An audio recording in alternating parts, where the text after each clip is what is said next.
நீக்க நாள் முன்னிட்டு இன்று ஒரே நாளில் 1,16,887 மையங்களில் 1,30,000 பணியாளர்கள் கொண்ட குடற்புழு மாத்திரைகள் வழங்கப்படுகிறது.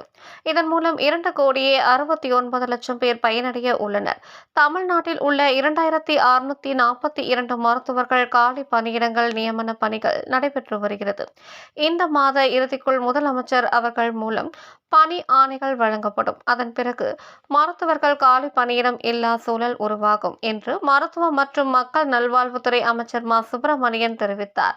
தேசிய குடற்புழு நீக்க நாள் முன்னிட்டு மருத்துவ மற்றும் மக்கள் நல்வாழ்வுத்துறை அமைச்சர் மா. சுப்பிரமணியன் அவர்கள் தலைமையில் வேளச்சேரியில் உள்ள அரசு மேல்நிலைப் பள்ளியில் தேசிய குடற்புழு நீக்க நாள் நடைபெற்றது. இந்த திட்டத்தை பள்ளி மாணவ மாணவிகளுக்கு குடற்புழு நீக்க மாத்திரைகளை வழங்கி அமைச்சர் மா. சுப்பிரமணியன் தொடங்கி வைத்தார். இந்த நிகழ்வில் நம்ம கிட்ட பேட் பாக்டீரியா உருவாகாமல் இருந்தால் உடம்புல டைஜஷன் இல்லாமல் போயிடும்.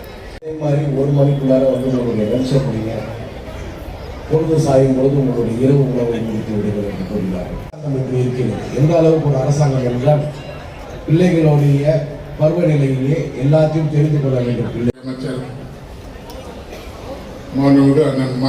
மாணவ செல்வங்கள் பொதுமக்கள் நலனில் அக்கறை கொண்டு அது வேகமாக உழைத்திட வேண்டும் என்று நம்ம பண்ணிடலாம். இப்போ நம்ம எல்லா ஸ்டூடெண்ட்ஸுக்கும் என்ன எதிர்பார்க்குறோன்னா, நம்ம நல்லா படிக்கணும், ஞாபகம் வச்சுக்கணும், நல்லா விளையாடணும், டெவலப்மெண்ட் பண்ணணும். ஸோ இது பண்ணாங்கன்னா மேயர் வர ரூட் எதெல்லாம் பார்ப்பாங்க.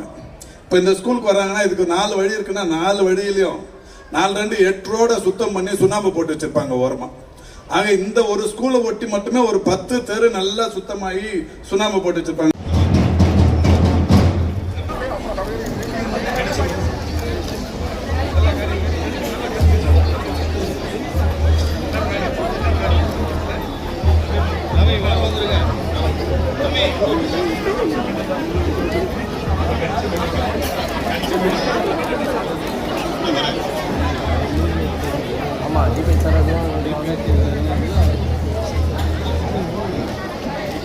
செய்திகளை உடனுக்குடன் தெரிந்து கொள்ள தமிழ் நேஷனல் நியூஸ் சேனலை சப்ஸ்கிரைப் செய்யுங்கள் மற்றும் பெல் பட்டனை அழுத்தி விடுங்கள்.